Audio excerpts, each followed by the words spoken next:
The Numinous Podcast with Carmen Spaniola.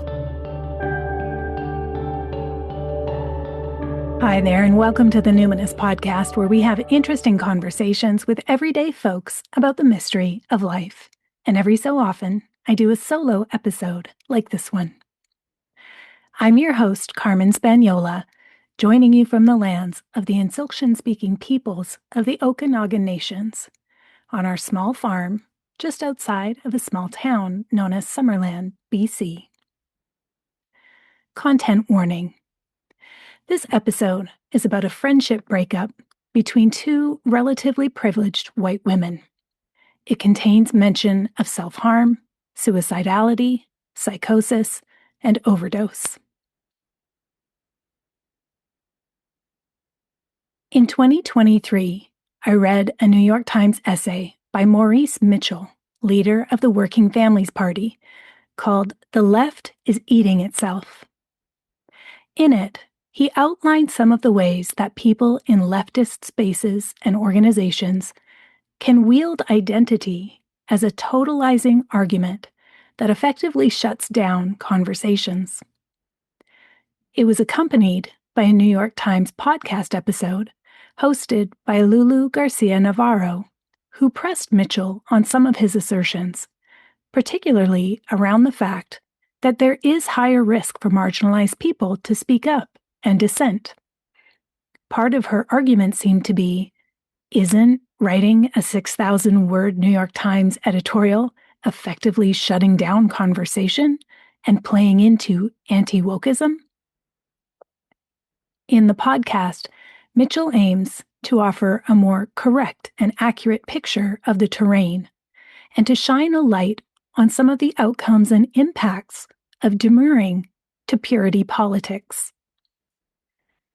The subject matter intrigued me because Mitchell was pointing to the consequences of becoming mired in messy, intractable power struggles with our comrades. He pointed out that debating abstractions had serious and severe consequences, not the least of which was the election of Donald Trump. Mitchell felt Trump's presidency was a result, at least in part, of self-sabotage on the left, which was too paralyzed by infighting to mount a robust collective response to the right-wing presidential campaign.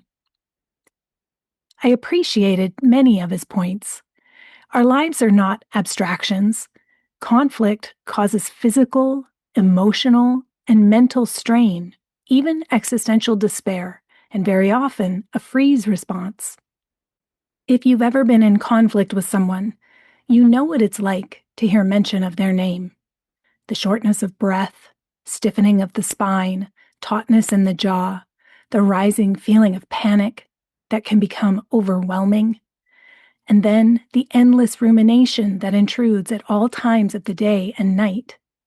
It takes a toll and siphons energy and attention away from other activities of daily living and organizing. The timing of the article was also potent for me. In 2022, I had broken up with someone, personally and professionally. The complex dynamics of our relationship as co-facilitators, the remorse I felt for ways in which I believe we'd harmed some of the people in our care, particularly Indigenous women, and the pressure I'd felt to conform, to comply, and to police others in our community weighed heavily for years and still do. I've spent the past nearly 4 years in trainings, courses, mentorship programs, and therapy to try to understand and be accountable for what went wrong. It's been a deep dive into an analysis of white supremacy culture in progressive spaces, carceral feminism, power, class, inheritocracy, overstating harm, and feminist accountability. I am about to stretch slightly beyond my comfort zone, and some may say that I'm overstepping the limits of decorum. In this episode, I'm going to share more about the context of my somewhat public and somewhat acrimonious platonic breakup. Now that I've been called out in all but name, multiple times over multiple years, most recently with excerpts from private correspondence I sent to her, shared publicly on social media, the dynamic has shifted for me.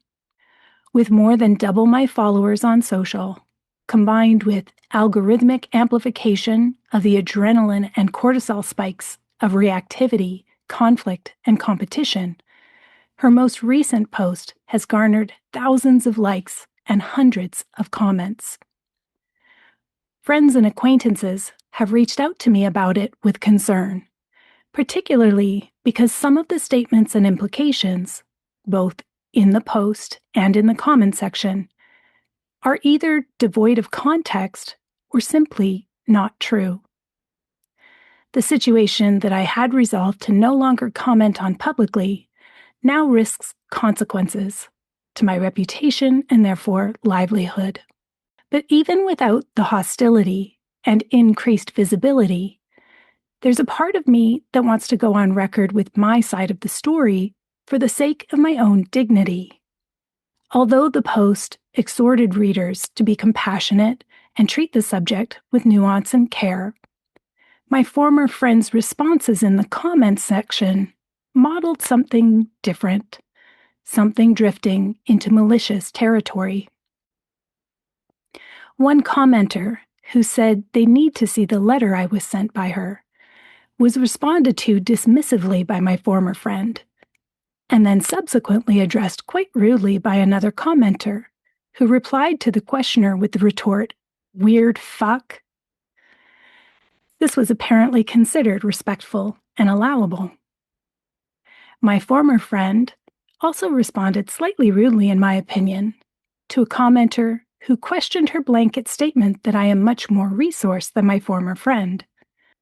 The commenter, who, for the record, I do not know, writes, "The insinuation that, quote, I am much less resourced, quote, ... therefore what?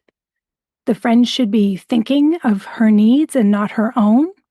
I wonder if the friend felt smothered by a friendship she felt was one-sided."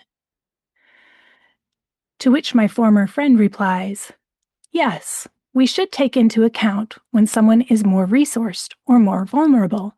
That's basic right use of power." Side note, I agree with this. She goes on, "Apparently, you have no practice or education around this. So a friend, a human, should take this into account and communicate relationally when setting boundaries or ending a deep bond.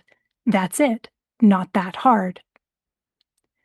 Side note, I also agree with this, with the exception of what, in my opinion, is a condescending tone. Second side note, also note the sentence structure with the fragment, "a human." What an interesting way to verbalize that. Why would one need to point out that someone engaged in a conflict is specifically human, unless you felt perhaps that their behavior could be mistaken as something quite inhuman, monstrous even? I find that a curious and subtle but strong implication. She continues, "Also, super concerned about how you navigate the world and relationships, Stephanie, if you read this post and that's what you got out of it. There's a lot you're missing." Stephanie, whoever you are, wherever you are, I can tell that your spidey senses are tingling, and I want to tell you you're close. Maybe there are aspects of theoretical analysis of power that you're missing. I don't know. But I do know that you shouldn't be, in my opinion, patronized or condescended to because you didn't use the right words or because you are considering that there might be another perspective or some other relevant information, another side of the story. I also know that understanding the right use of power is not rocket science, and it shouldn't be gate-kept or held over you with an air of superiority. We can explore these concepts together, and you can decide for yourself how you would have proceeded if you were in my position. And you can follow her on her socials or her newsletter because she does a lot of good work in very important subject areas. And you can decide how you would have proceeded if you were in her position. Because power is contextual, it does require nuance and careful consideration, not only of which details are relevant, meaning appropriate to consider in connection to the conflict, but also which details are most salient, meaning which details are most important and should carry the most weight. There's something else my former friend and I agree on. There is a lot missing. There is a lot missing. I am ready to complicate the scenario by adding more detail that, from my perspective, is extremely relevant and salient to the story currently being told on social media. As you'll hear in due course, I believe there are issues going on here that are much more important than just reputation or livelihood, and they are even more difficult to recognize, more painful to admit, and more challenging to address. This is a story about leftist politics and power analysis, partly told through my own experiences and my evolving understanding of class privilege and intersectionality. My hope is to disseminate information and resources that will be helpful to you in developing your own power analysis. My overarching, bigger goal is to orient us all to a big tent ethos in our leftist politics as we combat fascism using all the tactics and strategies and relationships available to us. With more nuanced power analysis, we can shift away from fear-based moralizing towards something closer to true abolition, where we're willing to make more reasonable demands of each other, or even just cut people some slack in these times of collapse and converging emergencies. I want to mention that I have a future podcast episode planned that also seems relevant here. In the wake of Mel Robbins' essay in the New York Times titled "Life's Too Short to Fight with Your Family," and Oprah's recent podcast episode where she explores the rising trend of going no contact with your family, I wanted to share what I've learned having been no contact with my family for the past 17 years. According to Oprah's podcast, nearly 1/3 of Americans have cut off ties or are actively estranged with a family member. I grew up in a volatile household with a constant background threat of male violence. A number of my family members have struggled with alcoholism, substance abuse, and behaviors that were recklessly dangerous to themselves and the public. Another has participated in a federal crime against me. My case is a very specific and fairly intense example. Things I've learned about family estrangement will feature in a future episode, but for now, I want to speak directly to folks who have gone no contact with a former friend or partner or a family member, or even who are currently in a relationship with someone who just doesn't listen to the things that are really important to you. When I hear that someone has gone no contact, especially someone who is a reasonable person with other stable relationships, I know a few things. Number one, you tried. You tried so hard for so long and in so many ways to be heard and have your voice respected. No contact is never the first line of response. Even for emotionally mature people with good relationship skills, it is still sometimes necessary. Number two, chances are pretty good that you had a different crisis that needed your attention. You couldn't give any more of your time and attention and energy where it was not making a difference. Although they didn't work with my former friend, I still believe there are things you can do to try to mitigate the pain of a breakup or estrangement for the person from whom you wish to take distance. I'll share some of those in this episode, with the caveat now that something else I've learned is that it's really up to them whether they can accept your gestures of repair and care, or whether they are more vested in conflating hurt with harm, maintaining control of the narrative, identification with victimhood, anger, righteousness, or for some other reason, they wish to remain in conflict with you. I want to be clear. None of what I am sharing about my experience diminishes the experience of the person I broke up with. I am not arguing that she shouldn't feel the way she does. I am not denying that she has a laundry list of complaints about me, too. In fact, I heard them in our final conversation when I committed to simply listen and take ownership of and apologize for all the ways in which I'd hurt her and let her down. None of what I am saying erases what she is saying. I am sharing a record of my perspective, context, and motivations, which in no way is an attempt to erase hers. A mark of emotional maturity is the ability to hold multiple truths at once. People who are pleading for processes of repair and accountability are right. And people who are pleading for compassionate relief, who are asserting the limits of our capacity to engage, limits to how much emotional and cognitive labor we can offer, are also right.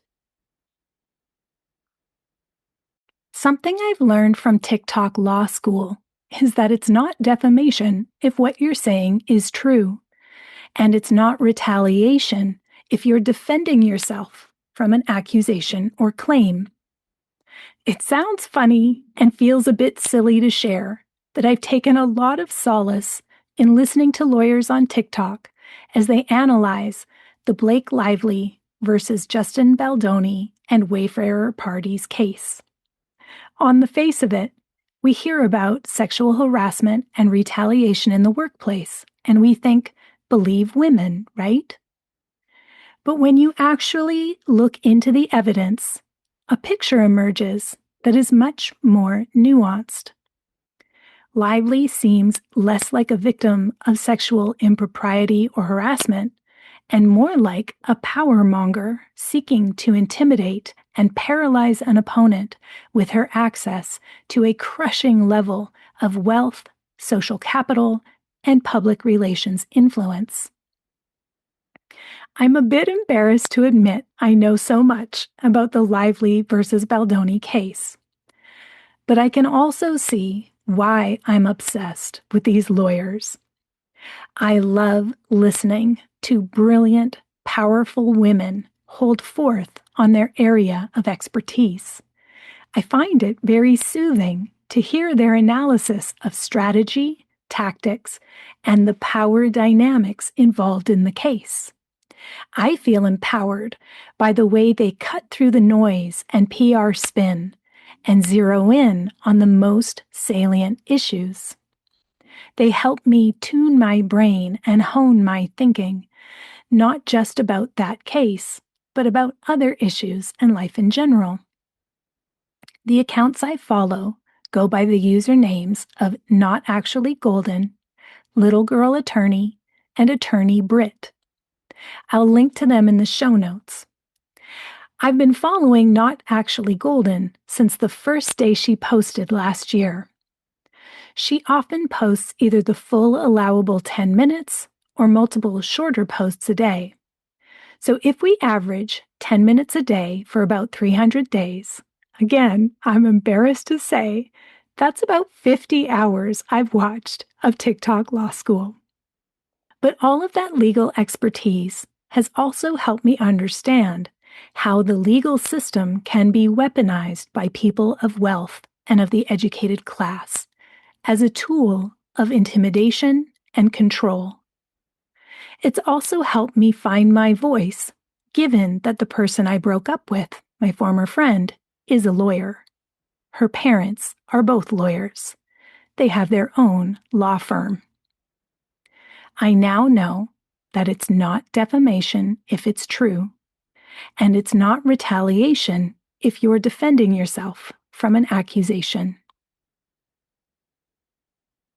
That initial 2023 article by Maurice Mitchell stirred up a lot of debate and has since been expanded and reissued as a workbook titled Building Resilient Organizations Toward Joy and Durable Power in Times of Crisis.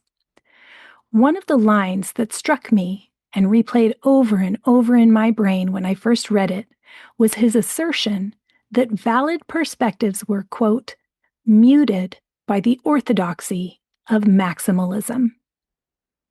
Maximalism considers anything less than the most idealistic position as a betrayal of core values and evidence of corruption, cowardice, lack of commitment, or vision. Maximalism demands that allies embrace certain tactics or positions as a test of alignment. But maximalism ignores the fact that the appropriateness of any demand must be evaluated within a larger analysis of whether that demand helps build power or doesn't. Theory alone, or pureness of ideology, or 100% agreement on strategy are not adequate tools to test for alignment. But speaking out against the orthodoxy of maximalism is difficult. It coalesces with the shadow side of embracing neoliberal identity. In other words, where sharing our identities and positionality should be a jumping-off point for conversation, in practice, it is often used as a totalizing argument for the legitimacy of one's ideas. It is a mic drop to establish one's position as legitimate, superior, inarguable. In this type of instance, claiming a marginalized identity becomes used as a cudgel to arrest discourse. A little later in this episode, we'll explore a basic power mapping tool so that when someone, particularly a well-educated white person, declares that they are speaking as a marginalized person who is much less resourced than someone else, we can use this tool to step back and assess how much that may or may not be true, depending on the relevant and salient sites of power. The orthodoxy of maximalism mutes dissent and promotes policing of self and others. The implication of maximalism is that if you don't agree with or don't comply with the strategy of purity, then you are morally compromised, and the implication of that is your inferiority. It's a fear-based system of moralizing, which is ironic, considering one of the values of the left is abolition, a stance that seeks to shift away from the carceral logic of crime and punishment and humiliation and shame as a form of social control. In the podcast, Mitchell shared his regret at having demurred to the orthodoxy of maximalism. A resource that I found helpful in thinking about hurt versus harm over the years has been Sarah Schulman's book, Conflict is Not Abuse: Overstating Harm, Community Responsibility, and the Duty of Repair. This book explores the dynamic of power in situations where people treat hurt as injustice. I want to highlight that this book, as well as all the resources I'm sharing and will link to from this episode, are about so much more than what I'm cherry-picking here. In fact, I'm a bit embarrassed to cite such lofty and culturally significant works to belabor a feud between two privileged white women. However, like Stephanie the commenter, I received feedback from my former friend that even though I had already taken training on this topic, I was in fact ignorant of the right use of power. So for the past 4 years, I have been a constant student. In this episode, I'm simply pulling on the threads that have helped me weave my understanding of the right use of power, and it would be impossible for me to give a report in a single episode on everything each resource is grappling with. So I encourage you to refer to the source material for the fullest picture possible. Shulman explores how people often mistake normal conflict or discomfort for severe harm, leading to scapegoating and punishment instead of resolution, and the use of shunning as a way to unite a clique. Labeling conflict as abuse allows people to avoid examining their own role in the conflict. Institutions, social movements, social circles, social justice processes can be used to control. In these instances, claiming moral authority ironically reproduces domination, where social power is mobilized against an individual with less power. She notes that hurt is subjective. What hurts one person may not hurt another. This reminds me of one of the slides on the carousel that the person I broke up with had posted. She emphasized the cruelty of the termination of our relationship by sharing how we used to call each other sister and text every day. Of course, that would be heartbreaking, disorienting, and even agonizing at times. And yet, if we are endeavoring to elevate the status of friendship to parity with romantic relationships, even perhaps considering them a platonic romantic relationship, which in many ways we had when we were friends, then would it not follow that sometimes it just won't work out? The person I broke up with is divorced, for instance. I assume at some point in her marriage vows, she pledged to be married to him forever. I imagine they said they loved each other and referred to each other as husband and wife, and yet it didn't work out.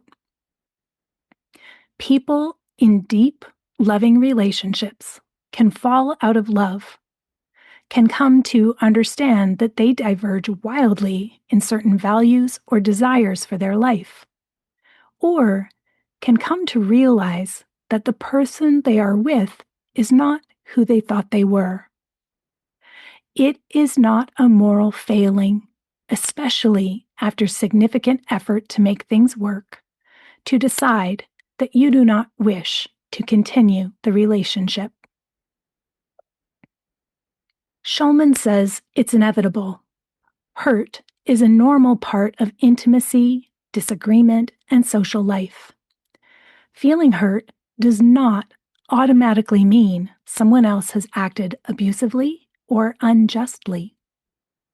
Shulman's thesis is that at many levels of human interaction, there is the opportunity to conflate discomfort with threat, to mistake internal anxiety for external danger, and in turn, to escalate rather than to resolve. Quote, "If we are in groups that cannot be self-critical and therefore punish difference, we will join in on the shunning, excluding, and cold shouldering. But if we are in groups that promote acceptance, intervene to create communication, and recognize that people have contradictions, we will be able to face and deal with the true nature of conflict, that it is participatory and cannot be solved by being cruel and spreading rumors, enacting laws, or incarcerating, invading, and occupying." End quote. Ultimately, Shulman recommends mutual accountability in a culture of underreaction to abuse and overreaction to conflict. Over the course of nearly 2 years of professional collaboration, the person I broke up with and I met with 2 different supervisors each month. In one of our sessions, when we disagreed about whether or not to call in another woman who my friend felt was not taking enough responsibility for the potentially negative influence of her social media presence, our supervisor recommended to us the book Feminist Accountability by Anne Russo, director of the Women's Center and a professor in the Department of Women's and Gender Studies at DePaul University.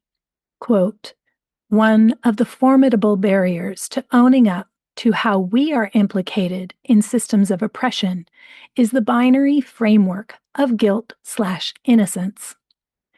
We tend to divide people into 2 distinct and rigidly defined positions, victim and perpetrator. This framework leads scholars, educators, and organizers to want to present ourselves as innocent in relation to structures of oppression and domination, in order to evade the determination that we are guilty. We often present ourselves as, quote, one of the good ones, located on the side of those marginalized, oppressed, silenced, and we do this in part by primarily focusing on how we experience oppression," end quote. In the chapter titled Navigating Speech and Silence, Russo explores a core question. How do feminist commitments to speaking out about harm sometimes reproduce harm, exclusion, or unequal power? Russo explains that speech is not equally accessible to everyone and can oftentimes be protective, strategic, or an act of resistance. She explains how calls to break the silence often privilege those who are already socially protected, white, middle or upper class, institutionally supported feminists, and centering the feelings of those with dominant identities for whom speech is already quite accessible. Dominant voices can sometimes frame critique or consequences as personal injury or abuse of power. Russo calls for a shift away from valorizing speech towards building cultures of accountable listening. People should not be pressured into speaking, self-disclosure, or even processes of accountability, especially when they feel little trust that they will be heard by accountable listeners. Russo points out that harm occurs within power imbalances and is patterned, not isolated. Harm creates tangible constraint. People can't act freely or speak safely, not because they feel vigilant, but because there is actual repression occurring that limits their movements and actions. Though, of course, when there is tangible repression, it naturally follows that one might feel vigilant. But one can feel vigilant without actually being tangibly constrained. Russo also distinguishes harm from hurt by adding that harm affects material and social constructs. It might affect housing, employment, reputation, bodily safety, or community belonging. In my opinion, posting on social media could be an action that generates impacts which fall within this category, because it's difficult to be accurate and precise and include enough nuance, context, detail, perspective, and power analysis to a complex personal and professional relational dynamic into 15 small squares that only accommodate about 100 words or so per square. While Russo is most definitely an advocate of creating cultures of repair and collective accountability, she warns us to watch for the savior complex, particularly among white women, where intervention becomes a form of dominance rather than solidarity. Carceral feminism limits responses to conflict to a good victim versus bad perpetrator narrative. Rousseau prioritizes impact over intent. However, she also makes a clear distinction between hurt and harm. Hurt is emotional pain or distress experienced by an individual. Harm emerges from institutional power and is shaped by racism, patriarchy, imperialism, heteronormativity, ableism, and other systems of domination. Its reproduction isn't limited to the individuals in a relationship, but rather expands to impact the community. In other words, hurt is about feelings. Harm is the sum of power plus scope of impact. Punitive responses to hurt focus on assigning blame for hurt feelings rather than addressing patterns of harm and transforming conditions. When individuals distort hurt into harm, it can replicate institutional power abuse such as racism, ableism, and class violence. An example of this is when community justice frameworks and resources are co-opted in service of an individual's own subjective hurt. Rousseau asks us to observe closely and think critically about whose hurt gets taken seriously and whose harm gets ignored. A common example in leftist spaces would include a white person centering hurt feelings for being called out for racist attitudes or behaviors and derailing a group process in order to process their own feelings, or recruit emotional and cognitive labor from the group to educate them on where they were uninformed or unaware. Accountability, in Rousseau's view, is about staying present to harm, acknowledging power, and taking responsibility for impact. Let's dig into each of these in more detail, starting with staying present to harm. In the fall of 2021, my then 17-year-old autistic ADHD trans son began to experience what we now recognize as his first episodes of psychosis. By the spring of 2022, I still didn't understand what was wrong with him or how to reach him, but I was aware he was acutely anxious, deeply depressed, self-harming, and suicidal. At the same time, his closest real-life friend, a 17-year-old girl I had close connection with, acting at many times as a lay counselor and other times as a surrogate mother, was in crisis. I was at this young girl's apartment, consoling her after the recent drug overdose death of another young friend, one I had been called at midnight to drive to the emergency room after a suicide attempt just 2 weeks before, in fact. This girl, too, was self-harming and suicidal and wondering through tears what was the point of life. Both of these kids were in their last term, trying to graduate high school that year. Both of them were in my care. Both of them were struggling in life or death ways. In the case of my child, that struggle has never really abated.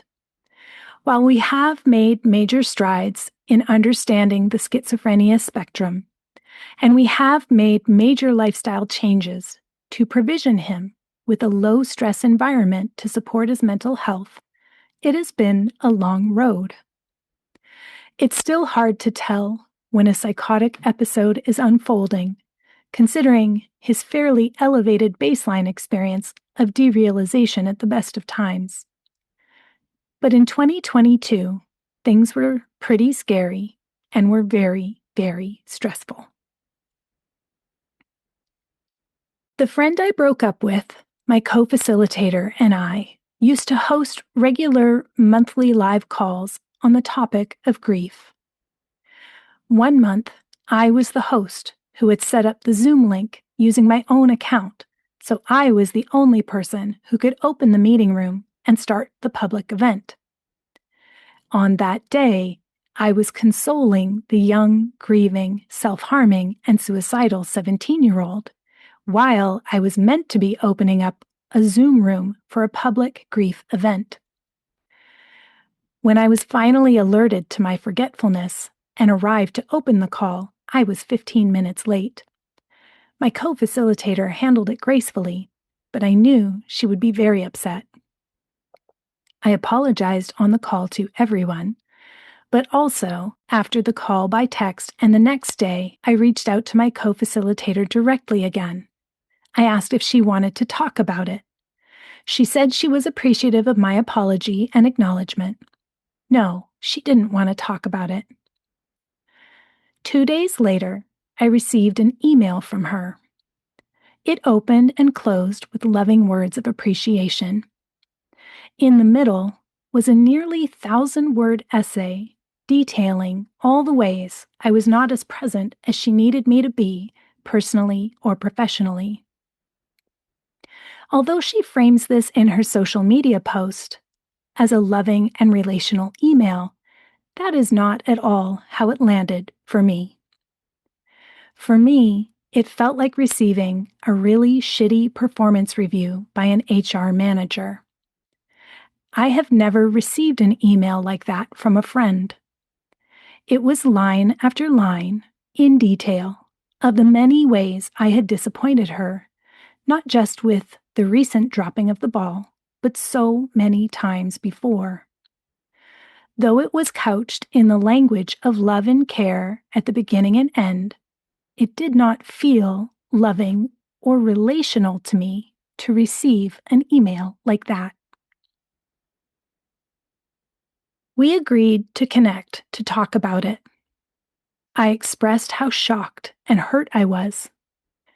After a while, when her responses started to follow the familiar pattern of listening, lip service, self-justification, something in me exploded into white-hot rage.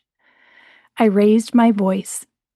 I asked her how our entire relationship was summed up in an essay about my shortcomings after I had centered and prioritized our relationship so much for so long. She had had more of my undivided attention on a weekly basis than both my child and my husband combined for nearly 2 years. I was absolutely furious and insisted on a break of at least a month. The month of mental and emotional space from that friendship was like opening a window to let the sunshine into a musty, abandoned house. Suddenly, I could see just how bad the situation had become.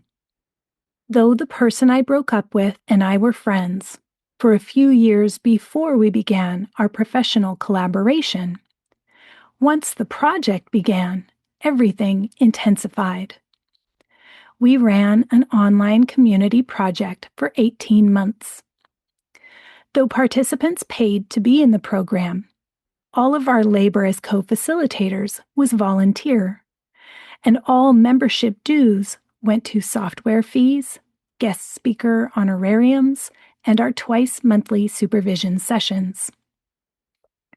We met each week for a 2-hour one-on-one collaboration meeting, which often ran up to 3 hours long.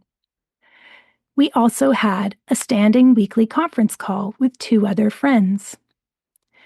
We also texted and voice noted nearly every day.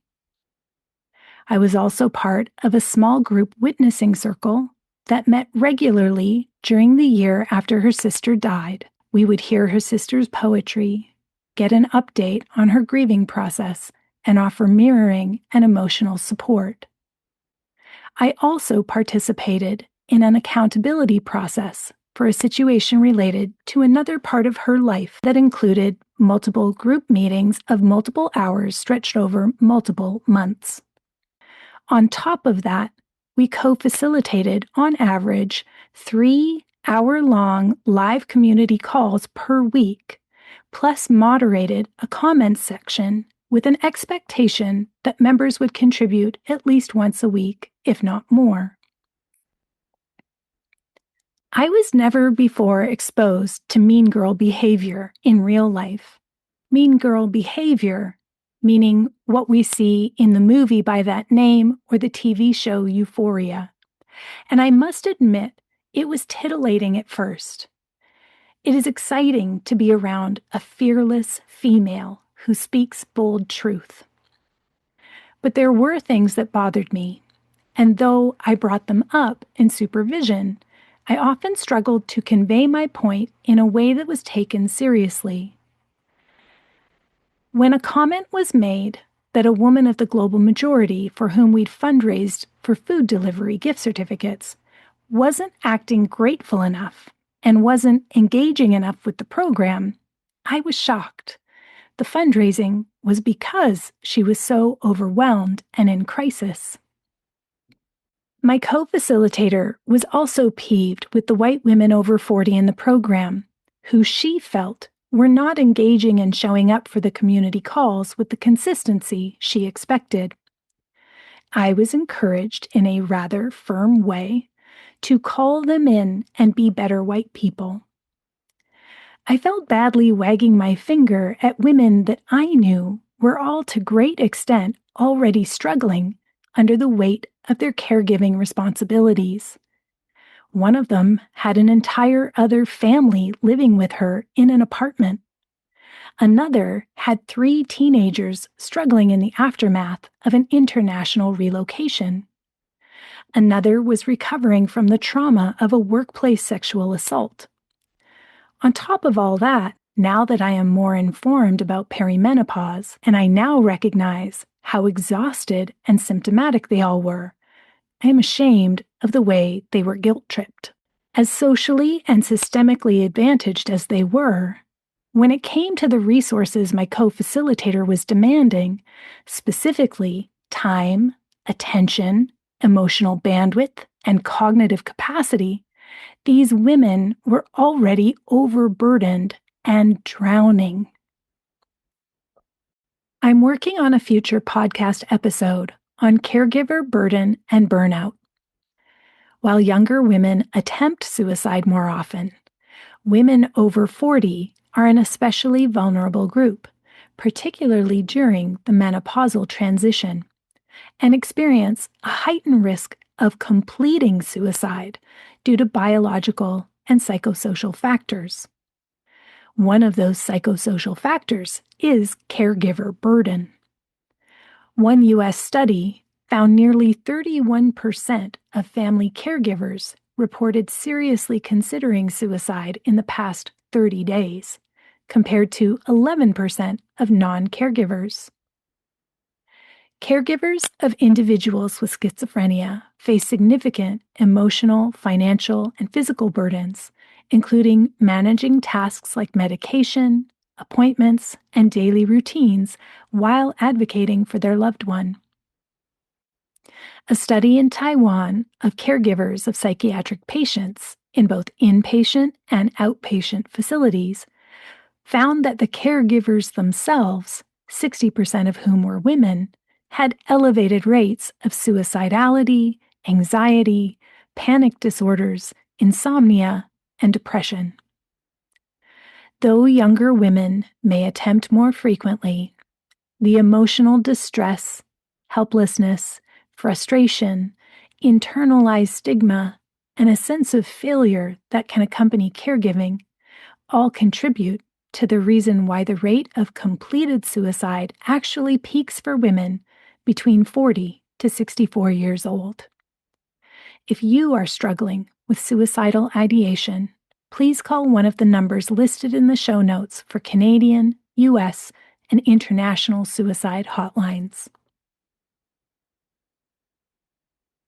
One time, when my co-facilitator quite abruptly and rudely and quite in contravention of our circle agreements, called out a woman of the global majority in one of our community calls.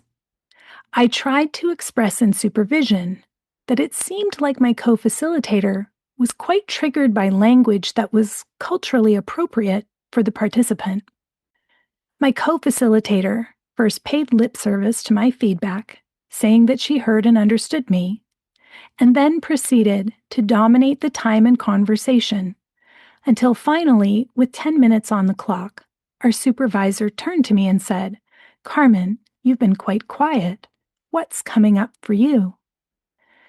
After such a comprehensive rejection of my concerns and justification of her perspective, and so many words, my own thoughts felt jumbled and incomprehensible. All I could really say was, well, I see it differently. Although most of our supervision sessions were mostly benign, when it came to things I cared deeply about, issues where we saw things differently, this happened time and again. The compromise we would come to would inevitably involve me acquiescing and agreeing to whatever she thought we should do. I said to her and to myself, our attachment is the most important thing, and I reassured her that we were doing things differently. We were elevating friendship and collaboration to a model of secure attachment. But I would leave questioning myself, feeling confused and drained, and supposing that she knew better than I did because she was so well informed, educated, and articulate in her analysis. The next story is hearsay. I can't prove it because I wasn't there. Everything I'm about to share is alleged since I didn't witness it myself. There were a few other people there who could possibly corroborate this story. Certainly, the woman of the global majority on the receiving end of this incident was there. She left the program shortly after this incident, and I have since connected with her to make repair and take ownership for the ways I was directly involved and responsible for creating an environment so controlling and hostile to group decision-making and collaborative leadership. I've apologized to her for the ways I failed her and other women of the global majority in our program, for my lack of leadership, and for not being stronger in my advocacy when I tried to speak up for them with my co-facilitator. When I asked her about this incident, she appeared to me to freeze for a moment, and her eyes drifted briefly to the 1,000-yard stare. She said something about blocking out the details of the trauma of that time. The person who told me the following story was my former friend, my co-facilitator. When my co-facilitator shared with me the following story about an interaction on a call I hadn't attended, something shifted for me. When the woman of the global majority had made a bid to repair and expressed her desire to work collaboratively with her, my co-facilitator responded with, "I don't believe you." As a Canadian who was deeply moved to commit to the 94 calls to action after attending live testimony of the Truth and Reconciliation Commission, I literally gasped when I heard this. This happened the same year that the unmarked mass grave was discovered at the Kamloops Residential School. I didn't know what to say to my co-facilitator. I fumbled to find my words. "You said what?" "You didn't." Wow, I don't know what to think about that. Yes, we talked about it in supervision. Twice. Yes, it went the same as before. That woman left the program early, along with 2 other white women who left in solidarity. To this day, I admire them so much for doing that. To this day, even though I have apologized to her for how she was treated, and I have done therapy, supervision, sought spiritual guidance from my Indigenous elder, taken facilitation trainings, done grief work, ritual, and additional study in moral injury to grapple with how I failed to address that harm when it happened. I still feel shame about that. I will never not feel shame about my part in the harm that occurred there.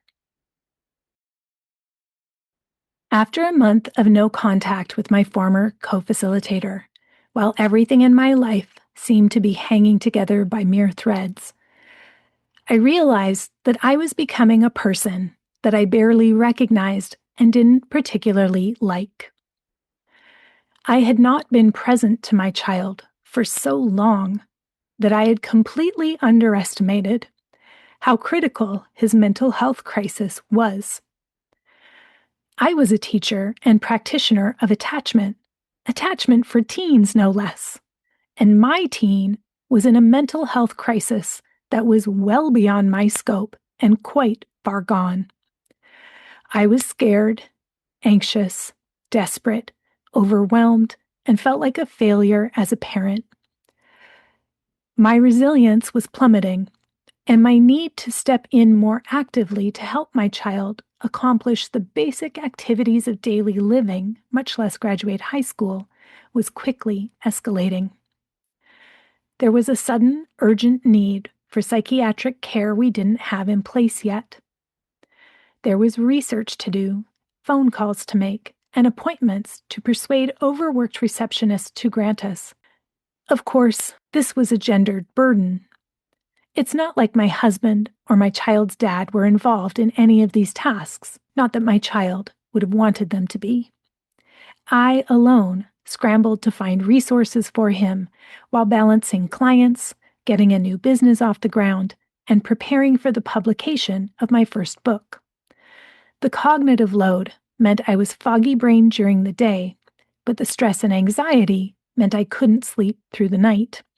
Only our therapist and a few close friends knew at that time that my husband was also in the later stages of his own mental and physical breakdown due to chronic, overwhelming work stress since the beginning of the pandemic. It wouldn't be long before he was let go from his job and he ended up on unemployment insurance, though it really should have been a medical leave. With troubling cardiac symptoms and his anxiety causing near panic attacks whenever he sat down at a computer, he would leave the workforce later that year. He hasn't returned since. I reread her letter countless times. I took to heart how I was not meeting her expectations, even though I'd been trying so hard for so long. To know I was both failing at being her friend and becoming someone who was judgmental, controlling, an enforcer of the virtue police, and frankly, kind of a bitchy mean girl? What was I doing? I decided to arrive at our meeting prepared to completely take responsibility for all the ways I'd harmed her without any defensiveness. I had no desire to argue with her. I wanted her to know how genuinely sorry I was for yelling at her after receiving the email and for any other way I'd hurt her during our friendship. I did let her know that I only had capacity to listen for an hour, knowing that it would likely extend to closer to 90 minutes, which it did. I opened by restating my apology, completely affirming that it was not only totally out of proportion and out of line, but also dehumanizing and likely traumatizing. While she accepted my apology, she also said, "But now I'm pissed and have things to say," which was totally understandable to me. I listened for over an hour to every time I'd hurt her feelings or been mean, made her angry or resentful, or disappointed her. For each instance, I mirrored to her what I'd heard, how it made sense to me, how I imagined it had made her feel and the impact I'd had, and how sorry I was. It sounded really awful and really painful, and not what I would want for her. I admit I did feel, though, that although my reaction to her email was out of proportion and out of line, my hurt about it was still valid. My exhaustion at 2 years of devotion, reduced to an email of complaints, remained. I did say to her, I notice you haven't asked me anything about why I might have overreacted the way I did, or what might be going on for me to make me so unreliable. No, she said firmly, you're right, I didn't. She stared me down. I understood that silence to mean that my context was not valid or relevant. I sighed, offered an understanding smile, and said, okay, well, I'm sorry it ended this way. Truly, I'm very sorry for everything. Considering I would not be able to do any better, I felt that the best thing would be for us to take distance for the foreseeable future. This made her angry and upset. She said I was just placating her now with my apologies. And it's true, by that time, after listening to her for so long, I sort of was. But I was genuine when I said, perhaps in a few months or a year from now, we could reconvene and see where we're at. And of course, if things go south in the US, you will always have a place of refuge with us in Canada. Her face crinkled into a look of disgust when she said to me, Carmen, don't be ridiculous. I am never calling you. I told her I was sorry to hear that, but I loved her and wished her well. She said she loved me too, and we said goodbye. Let's talk about power. In the aftermath of this breakup, I went on a training binge to learn everything I could about power dynamics. Years before, I had taken an on-demand digital download training with Cedar Barstow, a former psychologist who mentored on ethics and right use of power. But now I wanted live experiences. Of the many short courses and live workshops I've taken, not just in the past 3 years, but ever, there are 2 programs I can highly, highly recommend. One is with the organization that has evolved out of Cedar Barstow's work, now called the Right Use of Power Institute. According to them, power, in and of itself, is a neutral force. It is simply the ability to have an effect or influence. You can cause harm by misusing power in an unskillful or unexamined way. And you can abuse power by using your influence to harm, exploit, or manipulate in some way. You will often hear people trained in this framework use terms like up power position and down power position. Up power refers to someone who holds inherently greater power and influence in a relationship due to their role or status. Down power is the opposite, someone who has inherently less influence because of their status or role. It's a directional term and not a value judgment of better or worse. It simply highlights a difference in responsibility and vulnerability within the relationship.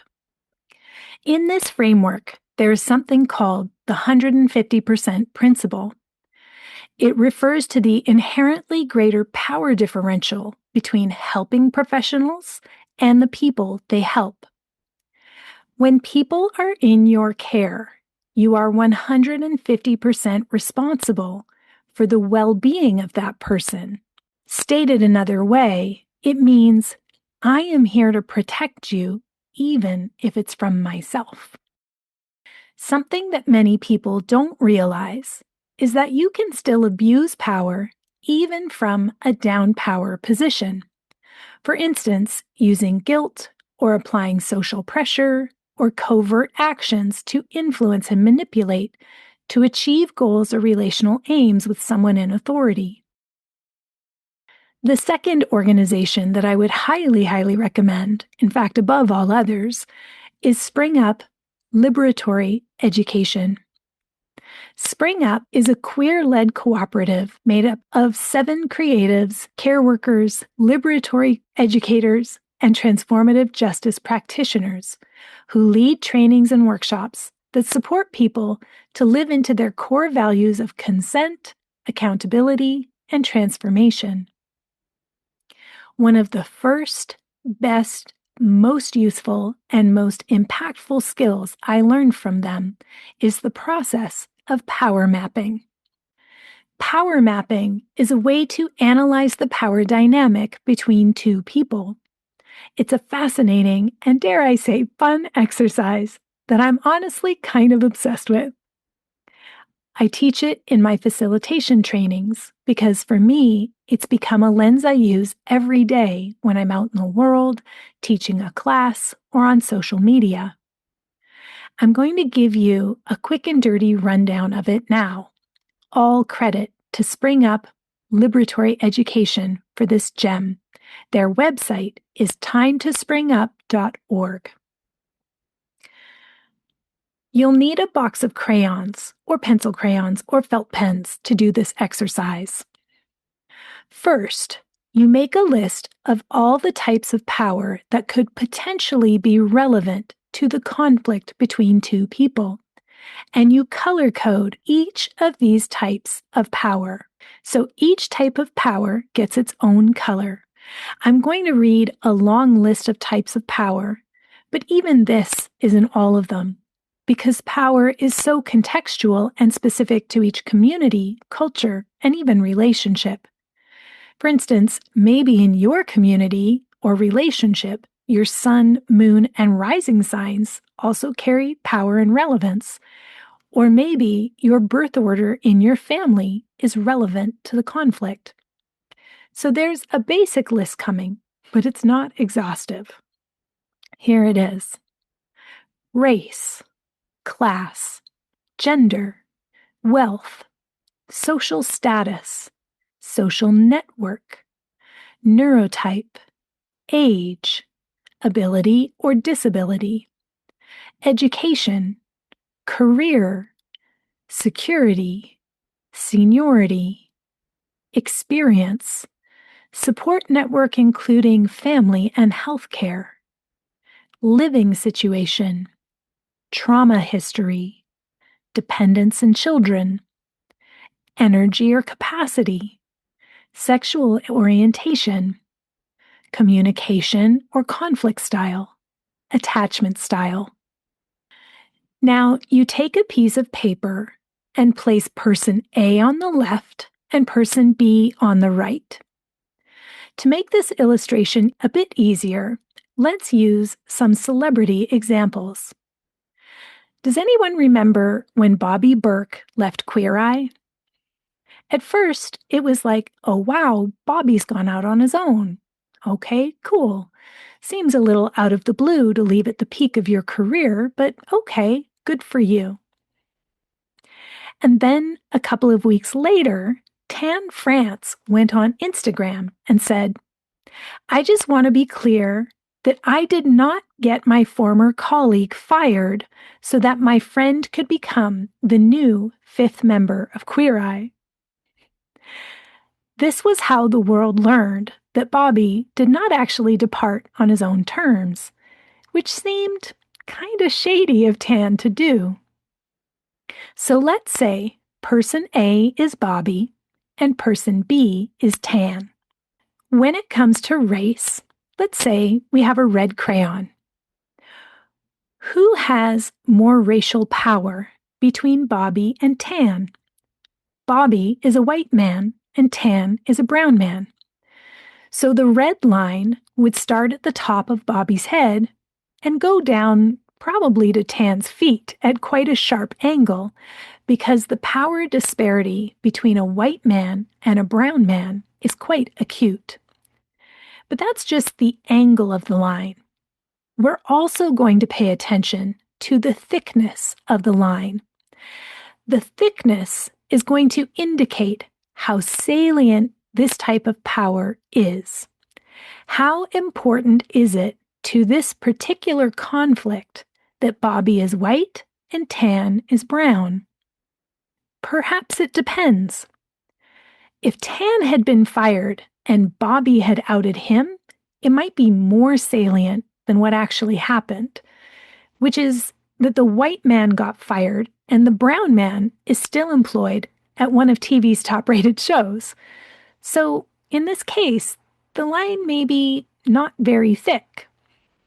Bobby is still systemically up power, but that may not be that important in this particular situation. The next type of power is class. Now, both of them are extremely wealthy celebrities, so they are currently in the same class strata. But perhaps in this conflict, it does matter that Bobby comes from a working class and, as a very young gay man, was kicked out of his house and was homeless for some time before he got a job at a home decor store and eventually worked his way up to manager. He has clearly been shaped in many ways, particularly around his employment, by his experiences as a member of the working class. Tan comes from the capitalist class and grew up working in the family business. His family owned Capital, a denim manufacturing factory, and several other businesses. Now, Bobby and Tan are both highly paid professionals now, but does it matter to the situation that they have come from different class backgrounds? In my opinion, possibly yes. Because something I've learned about people raised on wealth rather than wages is that they can sometimes play fast and loose with other people's livelihoods and reputations, sometimes even display a callous and cavalier attitude when it comes to threatening other people's reputations and livelihood. This is because members of the inheritocracy have grown up with the security of a safety net. So in this case, I might make the line start a little lower on Bobby's side, maybe at his knees, and I would draw it a little higher on Tan's side, say at his chest.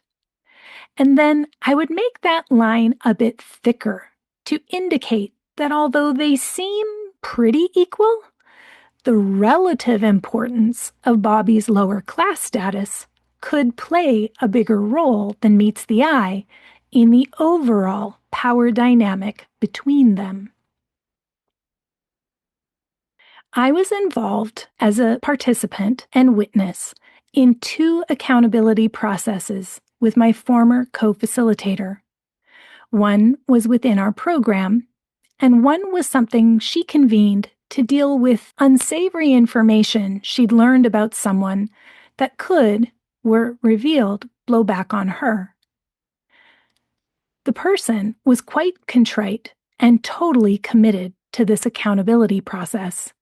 They seemed, in my opinion, to feel quite racked with guilt and shame and very remorseful. Nonetheless, it was important to my former friend that this person reassure us that they were fully aware of the impacts and potential impacts on her and the community. This person listened, they repented, they wrote a detailed letter. They did everything possible to convey their understanding and regret. My former friend was not satisfied for numerous sessions. She felt she may need to come forward publicly with this information if this person didn't do so themselves. This was a confidential process, so I'm not going to give details. But I will say, 2 of us supporters in the accountability process had to remind my former friend quite firmly, multiple times, that this seemed extreme, that she was threatening not only this person's reputation and livelihood, but also potentially creating lifelong, irreversible impacts on people in their community. Her leading concern seemed to be for how she would look if she were seen to be friends with someone so morally compromised. This was not, in my opinion, a community safety issue. This, in my opinion, was down power abuse. The tone of the process had shifted from remorse to fear. I'm not sure which words eventually satisfied her, but after enough of what, in my opinion, seemed like groveling, my former friend was willing to back down from that threat and bring the accountability process to a close. Let's look at another celebrity example for our power mapping. Let's circle back to the Lively Baldoni case. Let's put Blake Lively on the left and Justin Baldoni on the right. The accusations she has made against him and the parties of the Wayfarer Company are that she experienced sexual harassment, and after filing a complaint, she was retaliated against in a public smear campaign. So let's map gender. Systemically, Blake as a woman is in the down power position. Let's use orange to draw a line from Blake's feet to Justin's head. And let's make that line nice and thick because it's super relevant and important to this conflict, specifically her sexual harassment complaint. Let's look at social status. Justin Baldoni is an actor with one semi-notable television series credit on a B-list network, as well as a podcaster. Blake Lively comes from a Hollywood family and is one half of a well-known celebrity power couple and an actress with credits including the lead in a long-running and very popular TV show and the romantic lead in a blockbuster DC Comics film. And although Baldoni was the director of the movie at the center of her lawsuit, against him, as well as the male lead in the movie, court documents show that Lively had a list of 17 demands to create a more comfortable work environment for her, which were all accommodated, and later followed by an even longer list of demands, including moving the entire filming location to be closer to her home, all of which were also granted. She managed to take over as costume designer. Plus, she insisted on doing script rewrites, sometimes herself, sometimes in collaboration with her husband. Plus, she insisted on access to the editing room to create her own versions of scenes, something that is, according to several industry insiders, completely unheard of in the film industry. In sworn depositions, it was claimed that she and her husband, Ryan Reynolds, hosted a meeting in their home with Baldoni where Reynolds yelled at him and berated him, while Taylor Swift, Hugh Jackman, and a Sony executive were either present or at least in the apartment. It is unclear if they were in the room or just within earshot or something else. Regardless, I would consider that intimidating and possibly humiliating for Baldoni. So I would argue that Lively has not just some, but quite a bit more social status power and influence than Baldoni. So let's take a yellow crayon and draw a line from Blake's shoulders to Justin's knees, and let's make it a nice, thick line, because given all this additional detail and context, it seems pretty important. That is not to say that a socially powerful woman can't be sexually harassed or assaulted. Of course, she can, just as men who are systemically advantaged can also be sexually harassed and abused. Power mapping is not a tool to determine who is at fault or who even necessarily is the victim and who is the perpetrator. What the power map illustrates quite beautifully is that power dynamics are rarely cut and dried. Power mapping is a tool to help you think through the subtleties and nuance and messiness and gray areas of a conflict. Let's do some power mapping between me and my former friend. Let's put me on the left and her on the right. Let's consider neurotype. Though she now identifies as neuroqueer, at the time of our friendship, she was still saying things like, "Isn't everyone a little autistic?" Because my family had been on a journey to receive autism and ADHD diagnoses for our son for a number of years, we had already done quite a bit of learning and unlearning about neurodivergence. I was able to share with my former friend that something I learned is that many autistic people find that line of thought quite minimizing, and that it contributes to erasure and diminishment of the very real challenges that autistic people face. How we talk about autism influences social attitudes, support, and policies. Minimizing autism with phrases like, "we're all a little autistic," can undermine efforts to increase understanding and receive proper accommodations. That said, when she deepened her exploration and asked, "Do you think I could be autistic?"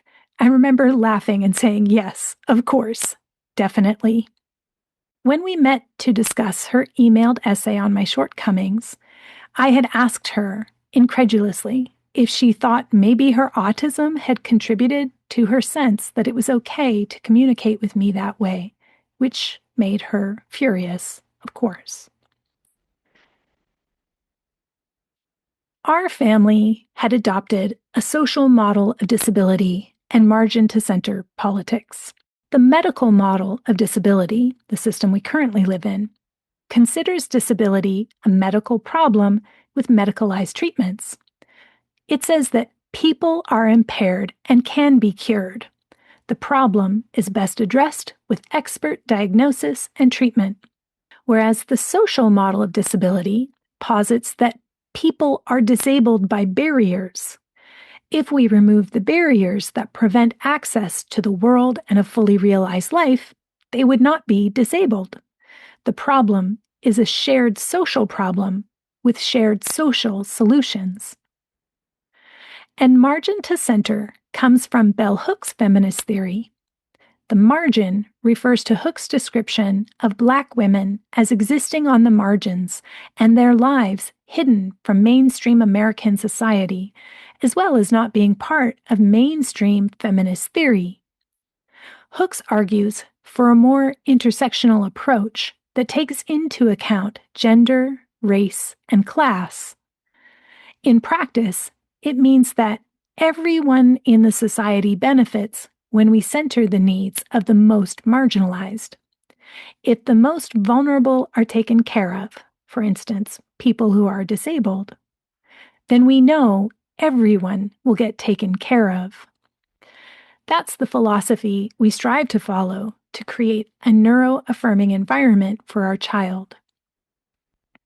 And while I wasn't as far along in that journey back then as I am now, I had been accommodating my friend in multiple ways, including allowing space for what seemed to me to be her hyper-focus and her special interests, which included social justice, accepting and even very often delighting in her communication style, which I found very direct and literal, sometimes even kind of intense.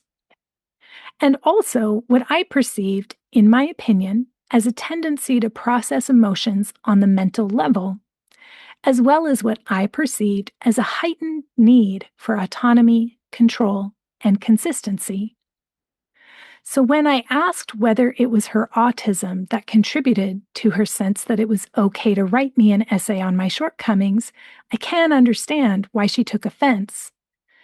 But to imply in the comments section of her post that I didn't respect her neurodivergence and that I didn't spend multiple years accommodating her needs is simply not true from my perspective.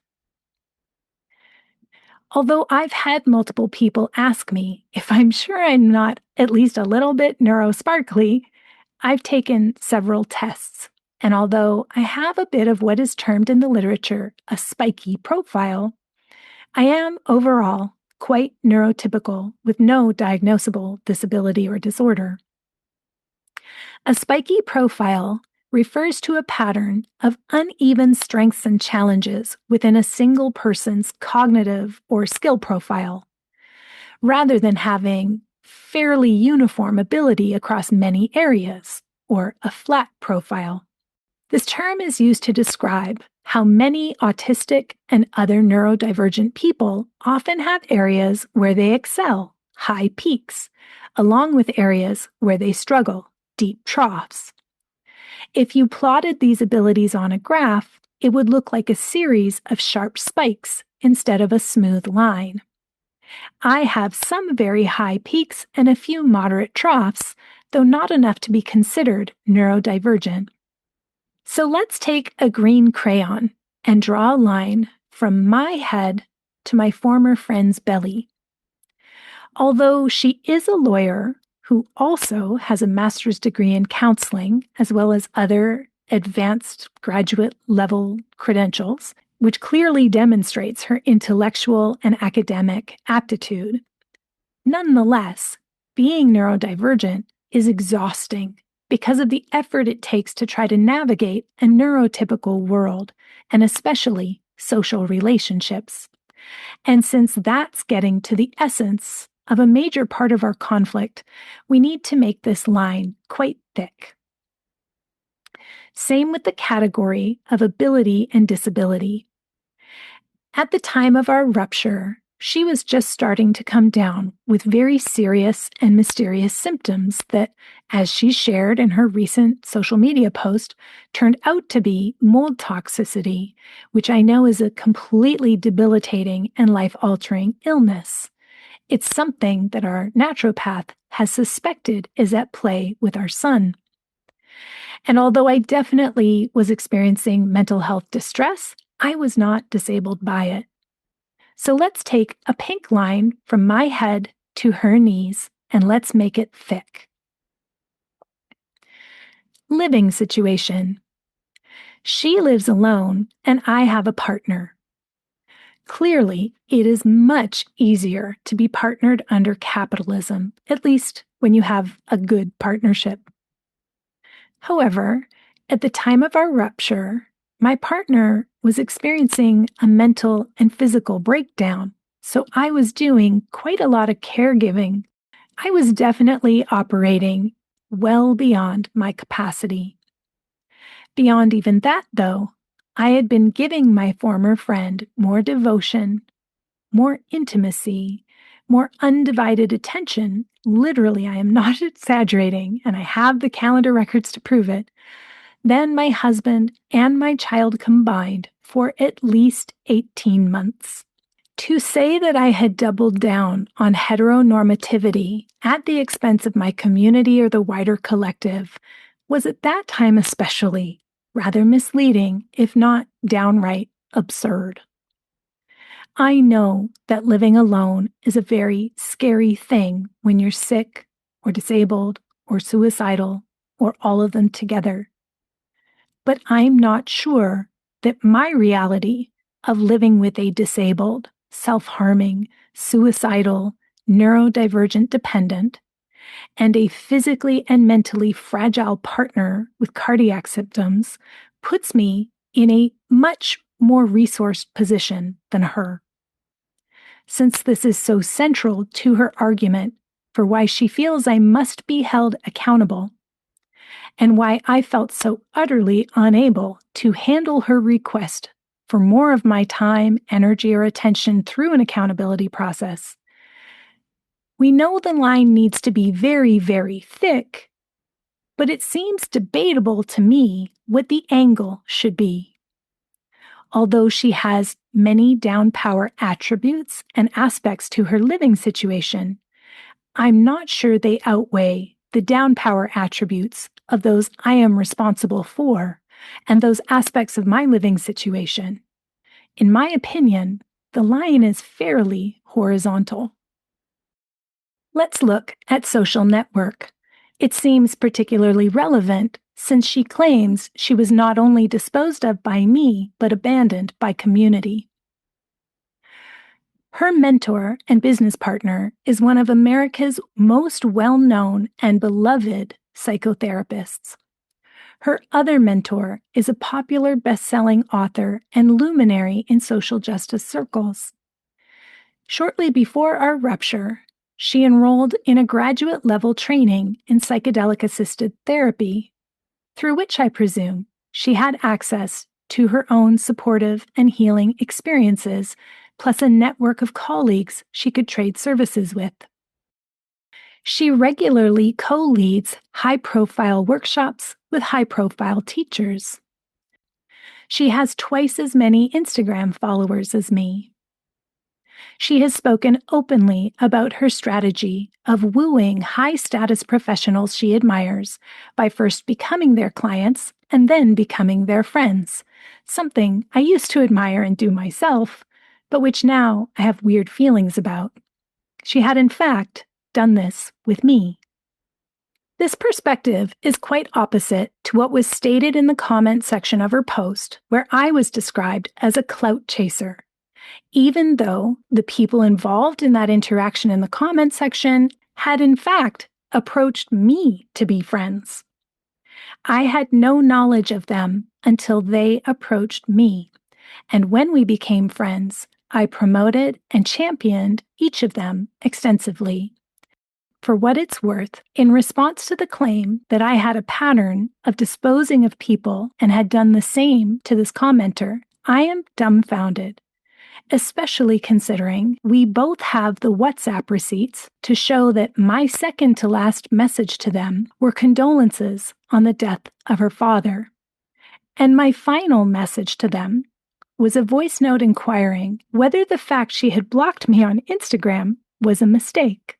I told her I respected her peace, and if I didn't hear back from her, I would understand the message.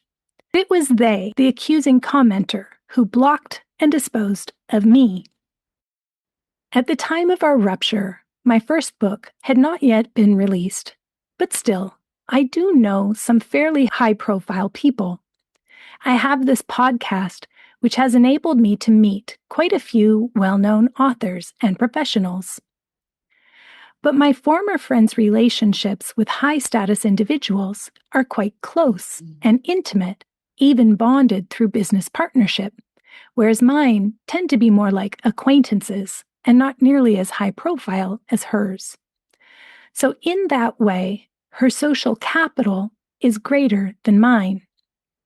So from my perspective, the line extends from her shoulders down to about my thighs.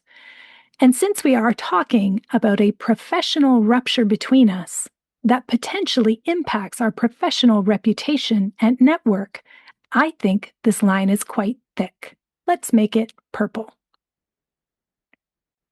Let's look at education and career security together. She has 2 advanced degrees, one as a lawyer and one as a psychotherapist. I have a high school diploma. This creates major differences between us in terms of class, professional prospects, earning potential, and long-term financial security. This also interacts with disparities between us in social and family support. Without the security of family property, assets, wealth, or early inheritance in the form of gifts or my education paid for, I have had nothing but my labor to rely on. Now, in truth, 8 years prior to our rupture, I had been the recipient of a significant financial gift from a very dear and wealthy friend, thank goodness. Her generosity helped me recover from bankruptcy debt and live for a couple of years without incurring more debt while my husband looked for work or was underemployed as a consultant. It also paid for every training I've taken since 2015, even for the certifications that currently form the basis of my work. However, it is still a very vulnerable thing to be out here trying to make a living with just my high school diploma and some alternative healing certificates as job security, especially now with 4 adult dependents, 3 of whom are disabled and neurodivergent with trauma histories and high medical expenses. Speaking of trauma histories, hers is inarguably horrific, enough to have made the news. Mine is more private, involving 2 sexual assaults as a young person and a violent rape while on a trip abroad in my early 20s. She has also experienced multiple tragic bereavements of close family members. Thank goodness she has a very close relationship with one of her parents. I've already told you about my family estrangement, which was undergoing some renewed turbulence the year of our rupture. So where would we draw the line between us? What's relevant to our conflict? Let's look at dependents and children. She doesn't have any, though she did experience the death of her longtime companion and beloved dog the year of our rupture. Still, I'm not sure I'm significantly more resourced than her if you take my parenting situation into account, a situation that was significantly negatively impacted by my increasing feelings of pressure to meet her needs and expectations, which was a significant contributor to my former friend's feelings of disappointment. So how would we draw this line? Last one, let's look at energy and capacity. Given what I just said about dependence, career security, and living situation, I think you can see where I'm going with this. I can't know everything she was juggling at the time. I know she was still very much in grief about her sister's passing the year before. I know from her post she eventually became severely impacted by disability. But I firmly reject that I was much more resourced, especially given the 8-year gap between us, where I believe I was further along in my perimenopausal journey and experiencing hot flashes, rashes, wild mood swings, and a bone-deep fatigue that regularly had me feeling like I was walking on the bottom of the ocean and never feeling refreshed from sleep. So when it comes to energy capacity, how would we draw the power line between us there? I could keep doing this, but I think I've made myself clear. The intersection of a working class upbringing, past bankruptcy, low education, creates a class divide between me and my former friend, which is the backdrop to much of the stress that this relationship caused. The demands on me relationally within my own home were already at a breaking point. I simply did not have the capacity for a, quote, accountability process, especially after my sincere repair and the clarity of our final conversation. Her level of entitlement to my time, energy, and attention was something that I've only ever experienced one other time in my life, and that was when I worked as a crew on mega yachts for the ultra-wealthy. In the long run, she could afford to devote that much time to our shared project, unpaid as it was, and to our friendship. I could not muster the capacity to give more, and my unacknowledged educational and class deficit and career insecurity are just a few of the reasons why. In the aftermath of our rupture, I collapsed inward. I slowly started to withdraw from all my friendships, anxious that I would set a precedent and they would expect too much from me and I would fail them too. Plus, I was sinking under the weight of internalized stigma about my child's mental health challenges. I didn't want to talk about it. I didn't know what to say. To try to stop my ruminating on my shortcomings, I would fill my brain with online courses and books and as many trainings about the right use of power and leadership and facilitation and moral injury as I could fit into my work schedule. It did not take me long to recognize who was actually the most harmed over the course of our professional relationship: the women of the global majority who had participated in our program. Turning now to taking responsibility for impact.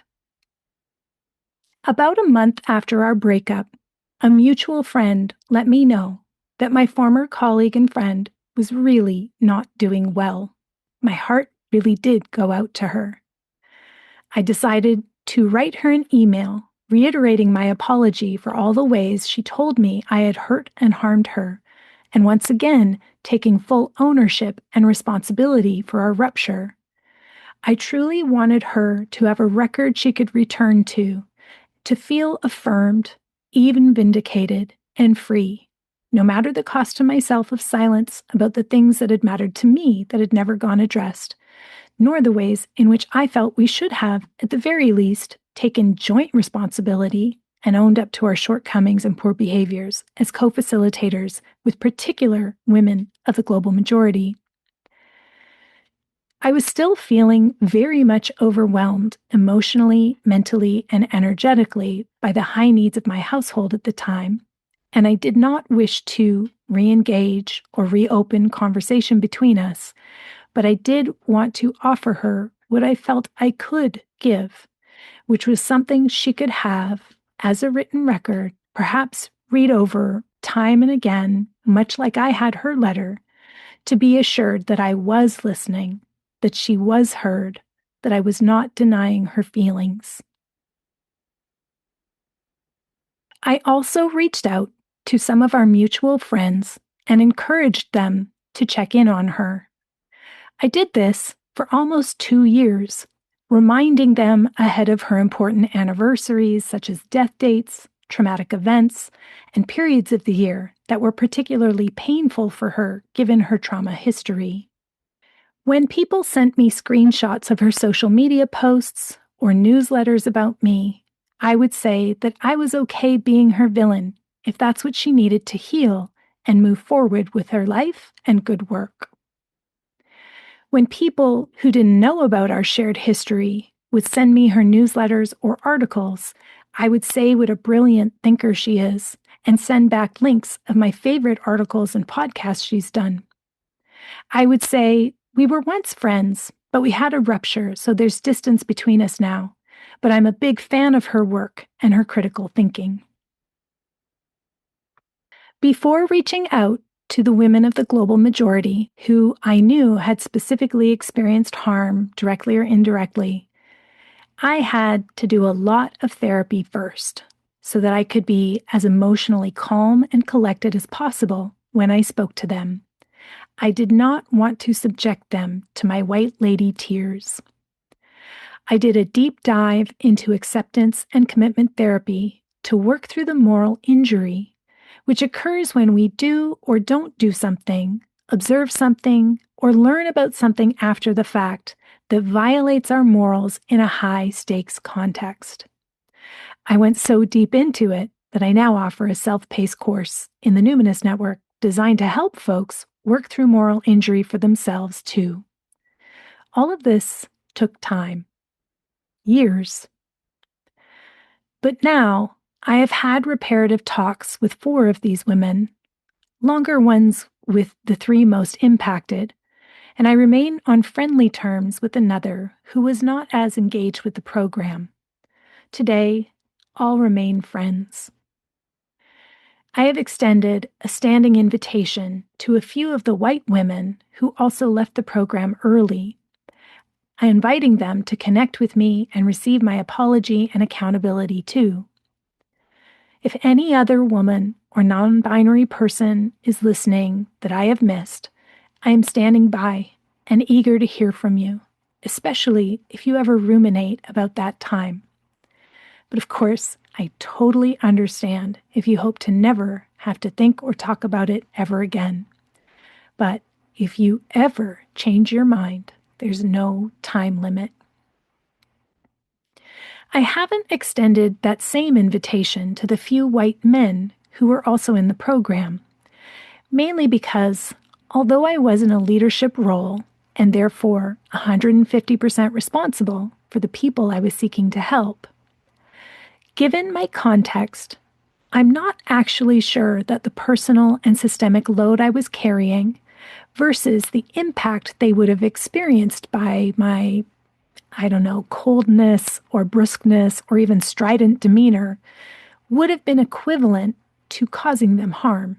Misuse of power, perhaps, yes, given that my allostatic load, meaning the cumulative wear and tear on the body and brain caused by repeated or chronic stress as the body continually adapts to demands, my allostatic load is in many ways greater today than it was 3.5 years ago.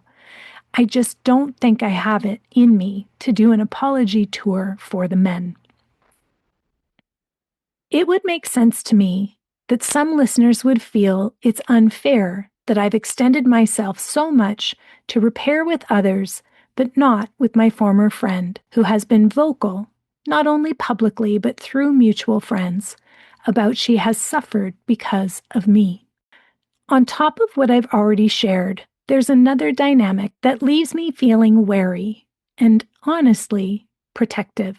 Having once been a co-conspirator in mean girl behavior with my former friend, the shit-talking, the backstabbing, the ruthless judgment, and the outright mockery of people, even people we counted as friends, even people in our care as leaders and therapeutic helpers, I am left skeptical and cold to the idea of submitting myself, hat in hand, to a so-called accountability process. Not long after the rupture, I invited a guest on my podcast who had written a book on grief. My guest had been sharing for a long time on social media about the impacts of grief in the wake of her beloved father's death, and some of the messiness that followed, including her own friendship rupture. Death, grief, and friendship rupture are all fairly taboo subjects, and I've always been drawn to explore taboo subjects in public during the 11 years of this podcast. My guest was very nervous about appearing on the show. She is naturally quite shy, a bit anxious perhaps, neurodivergent, disabled, and was still experiencing quite a bit of brain fog and executive dysfunction challenges due to the grief. On the show, we had a very tender and connecting conversation. The episode was about an hour long, during which she spoke vulnerably about her dad, his death, how destabilizing grief had been, how painful it still was. At some point, we talked about the friendship rupture she'd experienced. I briefly shared, in vague terms, that I'd recently experienced the same, but our roles were reversed. In my scenario, I was the one who initiated the breakup with a grieving friend, whereas in her scenario, she was the griever. In all, the part about friendship rupture was less than 10 minutes of our conversation, almost entirely centered on her perspective. And I shared how it opened my heart to see things from my former friend's perspective.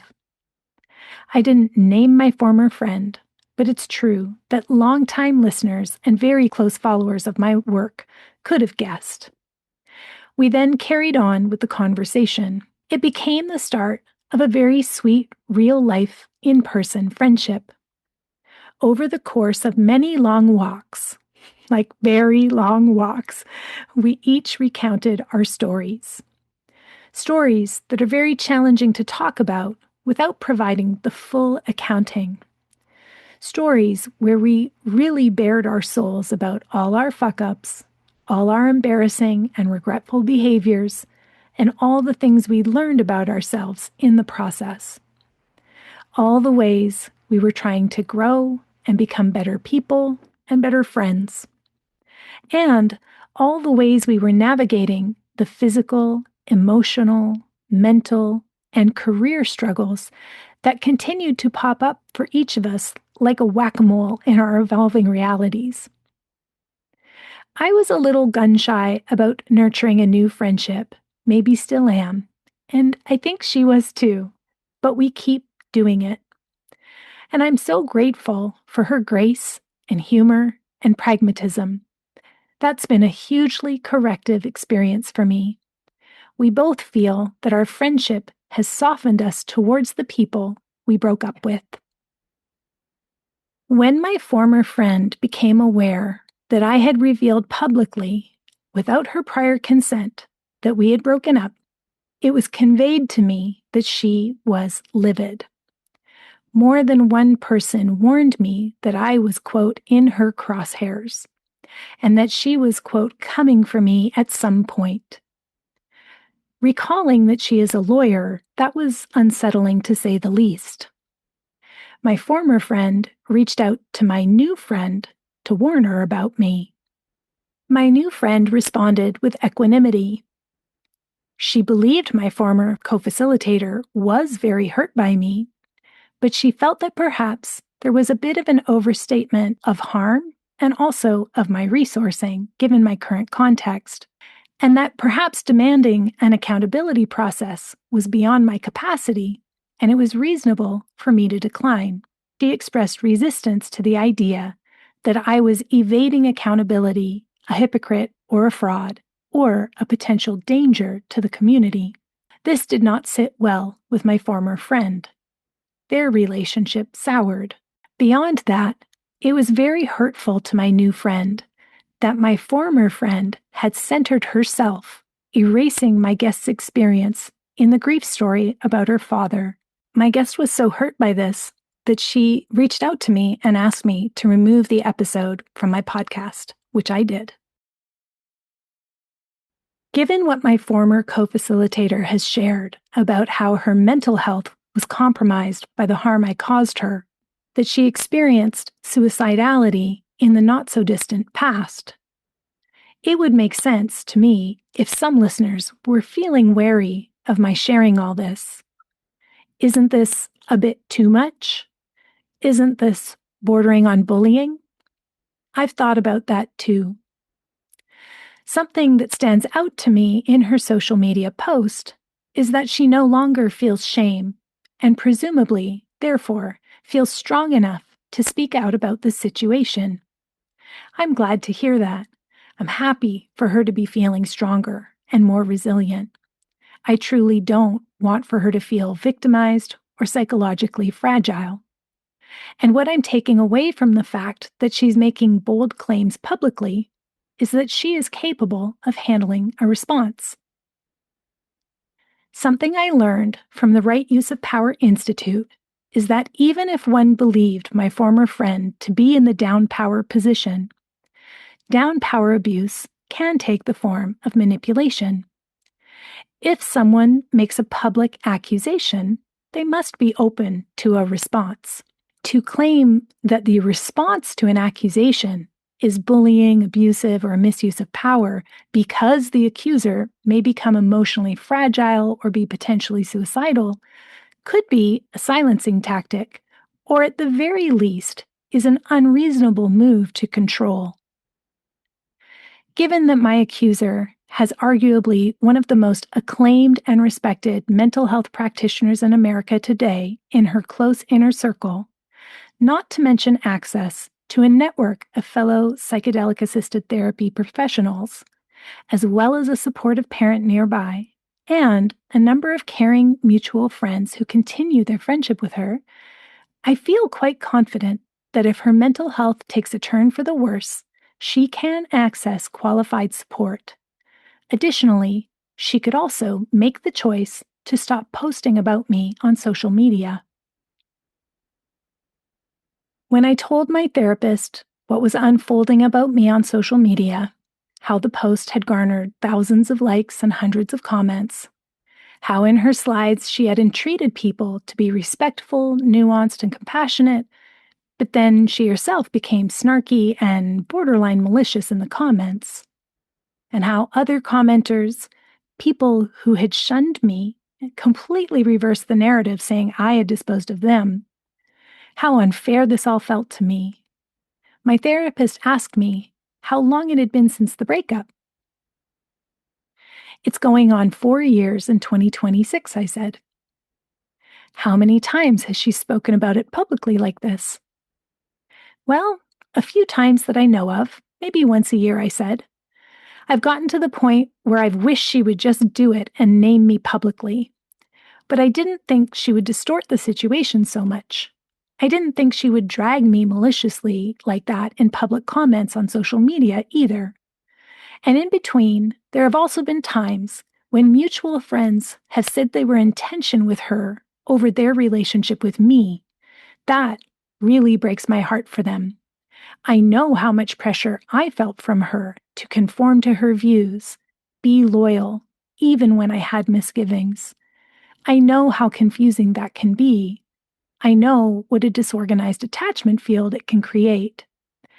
Some people have told me that she's agitated about me again, and I should be careful.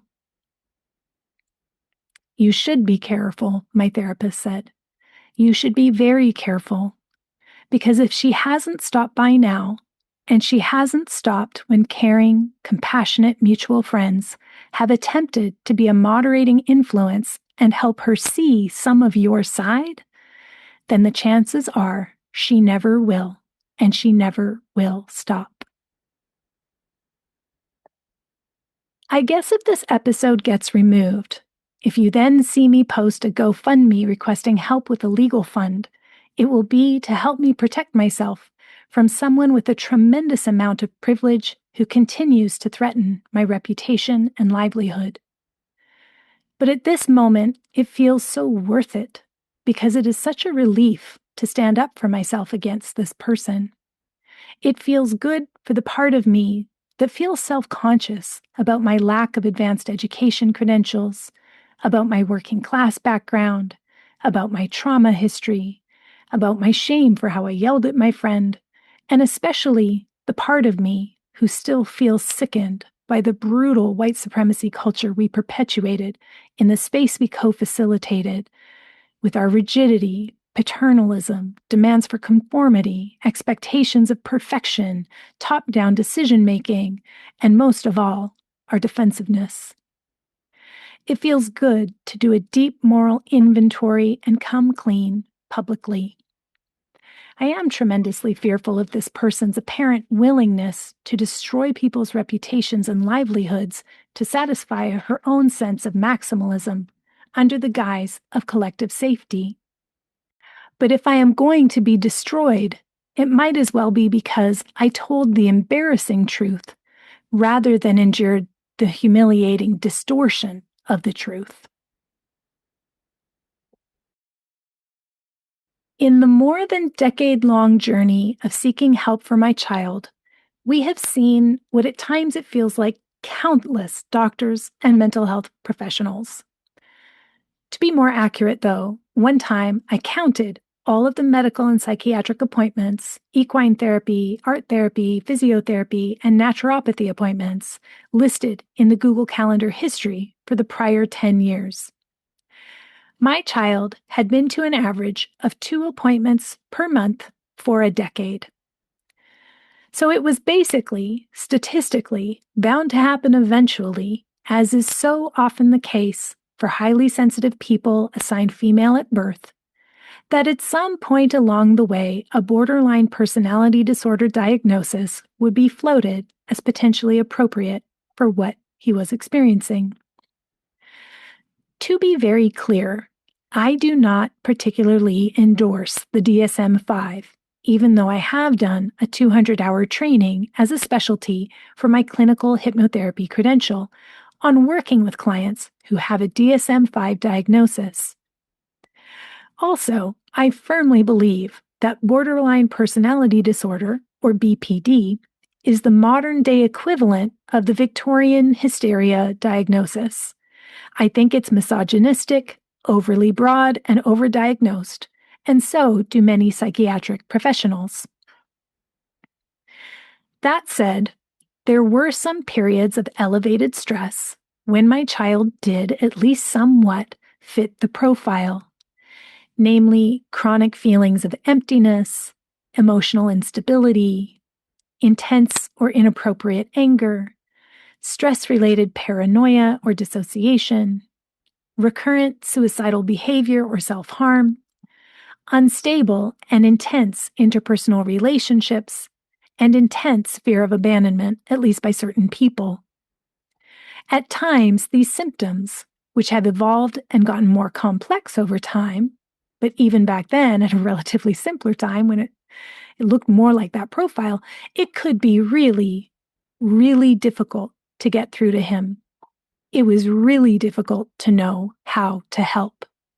In the next and final segment of this episode, I'm going to share information that comes from a continuing education training I did over a decade ago through the Crisis and Trauma Resource Institute, a well-known Canadian-based organization providing training, resources, and consulting in mental health, counseling skills, trauma, and violence prevention, founded in 2006.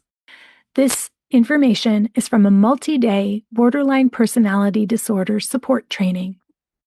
I want to be clear that I am not saying that this is what is going on in the specific situation I've been sharing about.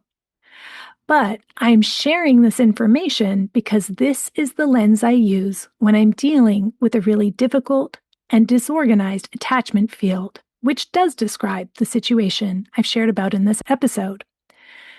I'm also sharing this because this is information that I share in my Level 3 facilitation training, and many students have told me how resonant and useful and helpful it has been. I have noticed that many of the experiences that are common when you love and support someone with BPD really resonate with folks who are trapped in a disorganized attachment field for other reasons as well. There is a history of lost relationships or traumatic relationship ruptures that seem to operate as shadow figures in your own relationship with them.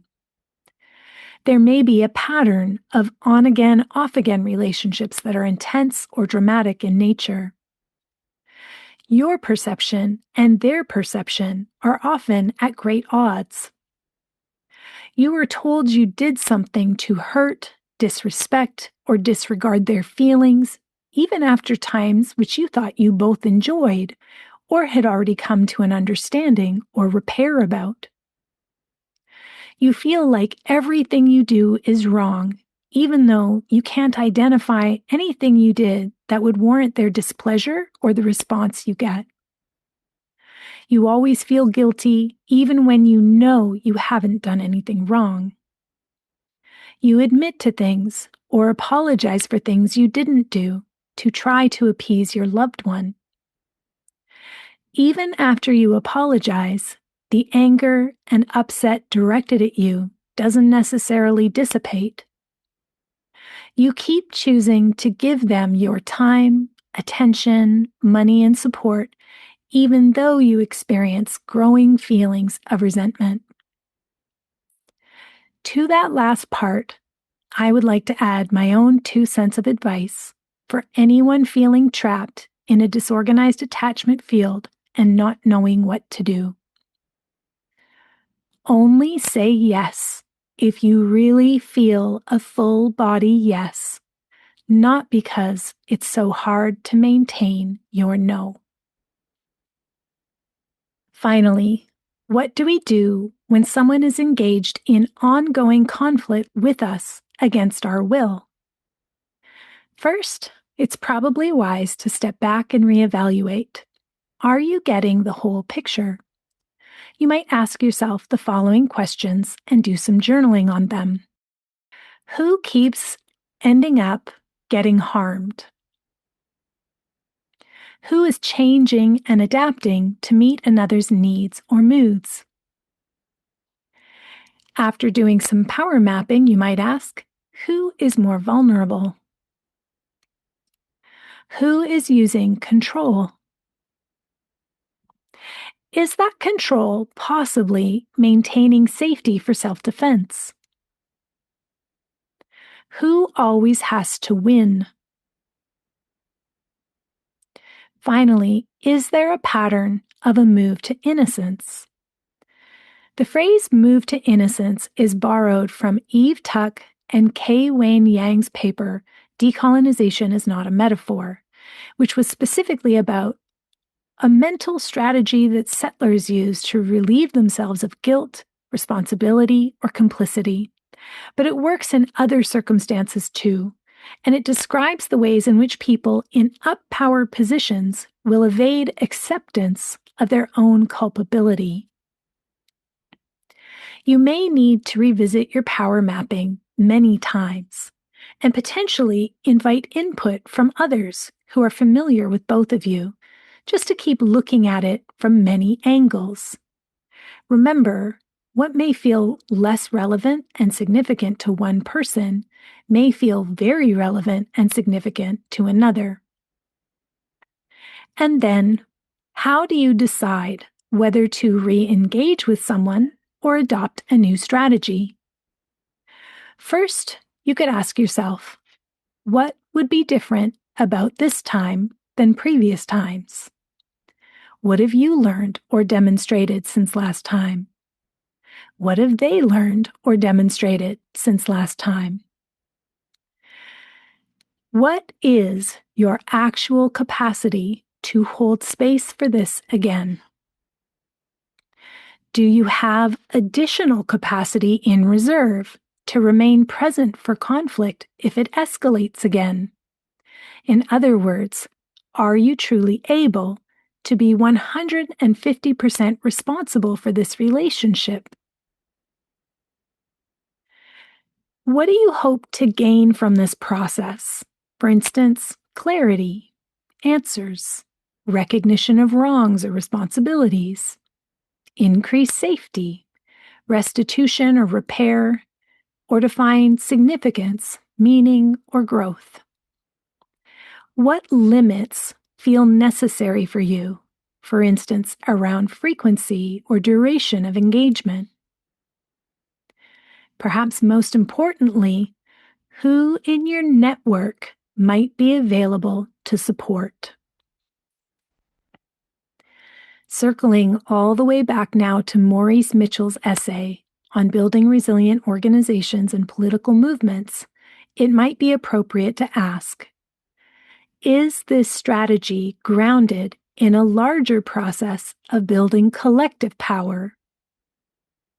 Are there enough resources within your community for this strategy? Is this strategy the best use of community resources?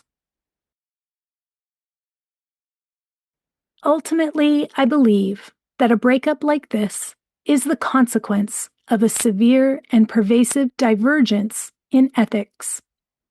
It was a rupture that grew slowly over time and then all of a sudden. And up until now, I have refused to engage in what Mitchell describes as the, quote, small war, meaning the long campaign of minor but continuous and exhausting, repeated stressors and misinformation that has characterized this conflict. And my refusal to engage in the small war has been framed as me shirking a vital responsibility. But this is a false equivalence fed by disproportionality. My lack of capacity or faith in engagement is not a moral failing. And while I do not deny that my former friend has struggled greatly, I do not agree that I am responsible or accountable for all of that. We do not share a power analysis, and she does not have a monopoly on knowledge in this area just because she's a lawyer. I know how to read. I know what the words mean. I comprehend what the trainers are saying to me. And in my analysis, my down power identities are being diminished or outright dismissed as inconsequential. And at least some of my up power identities are being decontextualized and overstated. She refused to hear that then and now. Because of that, I think, even if I'd had the capacity then, I perhaps would still have declined to engage in a principled struggle with someone who flattened my existence to a level that feels dehumanizing to me. And since the demands and conditions of my own life haven't ameliorated, my choice is to continue to decline to engage directly with her. I am now laying down this issue and moving on with my life, though I suspect I will do what I always do, which is go down a research rabbit hole next time studying class war. Having followed the legal analysis of the Lively Baldoni case for the better part of a year now, I am fascinated by the unethical use of the court system by intellectual elites to maintain capital and social control. I mentioned earlier, I hope jokingly, that you may see a GoFundMe for legal support. It is heartbreaking to me that this is my reaction, that it doesn't cross my mind that this conflict could end in a way that would honor the love I thought we felt for each other, that my former friend might say, "I'm sorry we broke up too. I'm sorry for the hurt I caused you. I wish you the best. Good luck in your work." Thank you very much for listening. Subscribe to this podcast to ensure you catch my upcoming episodes on going no contact with unaccountable listeners, things I've learned about the health impacts of caregiver burden and burnout, and my strategies for parenting in the context of severe mental illness in youth, particularly involving psychosis and the schizophrenia spectrum. Again, thank you very, very much for listening. And until next time, take care.